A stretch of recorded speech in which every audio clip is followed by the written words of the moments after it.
So hi guys, Adarsh here. तो यार आज बहुत ही ज़्यादा खुशी का दिन है क्योंकि बहुत सारे ऐसे बच्चे जो कि यूपी से हैं, झारखंड से हैं, बिहार से हैं और वेस्ट बंगाल से हैं। ये सारे बच्चे वेट कर रहे थे कि कब आपकी WBJEE की एप्लीकेशन फॉर्म की डेट आएगी, क्योंकि एग्जामिनेशन की डेट पहले ही अनाउंस कर दी गई थी। फिर आज नई नोटिफिकेशन आई है जिसमें साफ साफ ये चीज़ लिखा है कि आपकी एग्जामिनेशन की जो फॉर्म है, WBJEE की एप्लीकेशन फॉर्म, वो 23 से स्टार्ट हो रही है और 23 से लेकर 23 तक वो डेट चलेगी। ठीक है। अच्छा, इसके बाद जो आपकी एडमिट कार्ड आएगी यार, तो 1 जुलाई से लेके 11 जुलाई तक आप अपनी एडमिट कार्ड को डाउनलोड कर सकते हैं और 11 जुलाई को आपकी फाइनली एग्जामिनेशन होने वाली है। तो मैं एप्लीकेशन फॉर्म के ऊपर एक अलग से वीडियो बना दूंगा जब एप्लीकेशन फॉर्म अभी रिलीज होगी। फिलहाल हम लोग चलते हैं और देखते हैं कि कब एग्जामिनेशन है, कौन कौन सी एग्जामिनेशन की पैटर्न है, कौन कौन से एग्जामिनेशन के सेंटर है और क्या कुछ चेंजेस हैं या नहीं है। उन सारी चीज़ों को अभी हम लोग इस वीडियो में देख लेते हैं। तो जो भी बच्चे यार अभी क्लास 10th में है या फिर क्लास 11th में और सोच रहे हैं कि मैं जेई एडवांस या जेई मेंस की तैयारी करूं और मैं कहां से तैयारी करूं, तो अनअकैडमी पे आप तैयारी तो कर ही सकते हैं। लेकिन उससे पहले एटलीस्ट आप लोग एक बार चांस ले सकते हो स्कॉलरशिप टेस्ट देके, क्योंकि अनअकैडमी आप लोगों के लिए लेके आया है अनअकैडमी स्कॉलरशिप एडमिशन टेस्ट, जो कि हर वीक अब होने वाली है। स्टार्ट हो रही है हमारी 21 फरवरी से और इसके बाद फिर हर वीक ये टेस्ट आपका होगा। और 10th और 11th के दोनों के लिए सिलेबस डिफरेंट होने वाली है, जो कि मैं भी आप लोगों को बता दूंगा। इनरोल करना बहुत ही आसान है यार, नीचे डिस्क्रिप्शन में मैं आप लोगों को लिंक दूंगा, वहाँ पे जाके उस लिंक को यूज़ करें और जहाँ पे कोड आप लोगों को यूज़ करना रहेगा वहाँ पे आप मेरी कोड आदर्श बंडवाल को यूज़ कर लें, तो आप लोगों को सारी बेनिफिट्स वहाँ पे मिल जाएंगे। ये रही आपकी जो बच्चे क्लास 11th में पढ़ रहे हैं उनके लिए सिलेबस, और जो बच्चे क्लास 9th और 10th में पढ़ रहे हैं उनके लिए सिलेबस ये रही। और इसमें अगर आपका अच्छा रैंक होता है, इन दैट केस आप लोगों को स्कॉलरशिप भी मिलेगी, बहुत ही शानदार वाली स्कॉलरशिप। जिन बच्चों का 2022 में एग्जामिनेशन है या फिर जिन बच्चों का 2023 में एग्जामिनेशन है, दोनों के लिए अलग अलग स्कॉलरशिप यहाँ पे आप लोग देख सकते हो। तो यार सबसे पहली बात, किन किन कोर्सेज में आप एडमिशन ले सकते हो WBJEE की एग्जामिनेशन देने के बाद? तो आप इंजीनियरिंग एंड टेक्नोलॉजी में ले सकते हो, फार्मेसी में ले सकते हो, आर्किटेक्चर कोर्सेज में अपनी एडमिशन ले सकते हो। डिपेंडिंग अपॉन डिफरेंट कॉलेजेस की डिफरेंट ब्रांचेज होती है, डिफरेंट यूनिवर्सिटी के डिफरेंट कोर्सेज होती हैं, तो उसके हिसाब से आप लोगों को एडमिशन मिलेगी। उसके बाद अगला सवाल यह आता है कि क्या हमारी एग्जामिनेशन ऑनलाइन होगी या फिर ऑफलाइन होगी? तो एग्जामिनेशन आप लोगों की ऑफलाइन होगी, ध्यान रहे ऑफलाइन होगी, ऑनलाइन एग्जामिनेशन नहीं होगी। आप लोगों को OMR सीट जो होती है, पेन से जो सर्किल करना पड़ता है, ब्लू पेन या ब्लैक पेन से, उसी से आप लोगों को सर्किल करके आपकी आंसर स्क्रिप्ट वो जमा करनी पड़ेगी। सब्जेक्ट फिजिक्स, केमिस्ट्री, मैथमेटिक्स रहेगी और इन तीनों सब्जेक्ट का आप लोगों का 2 पेपर होगा। 2 पेपर में आप लोगों की एग्जामिनेशन वो देनी पड़ेगी। ठीक है।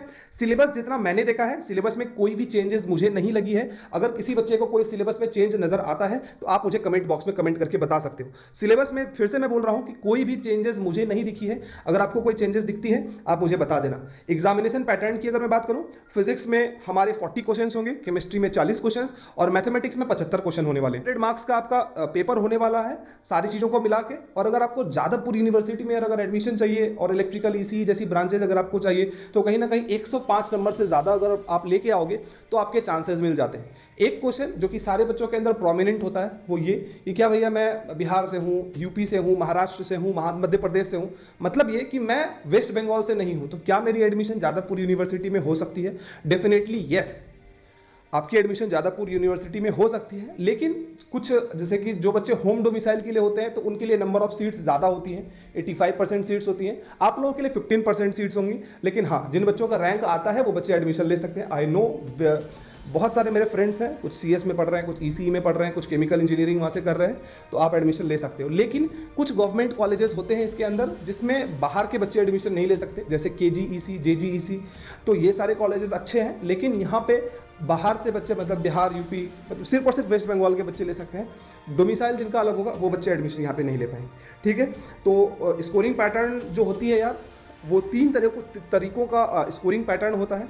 सबसे पहला तो ये कि उन क्वेश्चंस में आपको 1 मार्क्स मिलते हैं। दूसरा पैटर्न होता है जिसमें 2 मार्क्स मिलते हैं। अब जिसमें 1 मार्क्स मिलता है यार, उसमें अगर आप क्वेश्चन गलत करते हो तो -1/4 हो जाता है। जिसपे 2 मार्क्स मिलती है, अगर उसमें गलत करोगे तो -1/2 हो जाता है। लेकिन जो 2 मार्क्स की क्वेश्चन होती है उसमें एक और पैटर्न होता है जिसमें आप लोगों को मल्टीपल आंसर लिखने पड़ते हैं, मतलब जिसमें ऑप्शन मोर देन 1 करेक्ट होता है। तो मोर देन 1 करेक्ट जो ऑप्शन होते हैं उसमें आप लोग का अगर क्वेश्चन गलत होता है तो मार्क्स नहीं कटती है। ठीक है। अब रैंकिंग मेथड और जो मेथड्स होती हैं उसके ऊपर बात करके कोई बहुत ज़्यादा फायदा नहीं है। मेरे हिसाब से आप सारे ही बच्चों को उसके बारे में पता होगा कि किस तरीके से रैंकिंग वगैरह निकाली जाती है। तो बेसिक एलिजिबिलिटी क्राइटेरिया के ऊपर हम लोग बात कर लेते हैं। तो बेसिक एलिजिबिलिटी क्राइटेरिया ये है कि आपके 10th+2 में जो मार्क्स होने वाले हैं वो 45% होने चाहिए फिजिक्स, केमिस्ट्री और मैथमेटिक्स में। ये बेसिक एलिजिबिलिटी क्राइटेरिया। लेकिन कुछ इंस्टीट्यूशंस ऐसे हैं जिसमें वो क्राइटेरिया अलग होती है, जैसे कि जादवपुर यूनिवर्सिटी में अगर आप एडमिशन लेना चाहोगे तो इन दैट केस आपको 60% मार्क्स शायद लाना पड़ता है ना। जैसे कि यहाँ पे देख लो, जैसे यूनिवर्सिटी ऑफ कैलकाटा में अगर आप एडमिशन चाहते हो तो आपको 60% मार्क्स लाना पड़ेगा। जैसे कि अगर आप जूट एंड फाइबर टेक्नोलॉजी में अगर आप एडमिशन लेना चाहते हो तो 60% मार्क्स लाना पड़ेगा। जादवपुर यूनिवर्सिटी में एडमिशन लेना चाहते हो तो भी आपको 60% मार्क्स लाना पड़ेगा।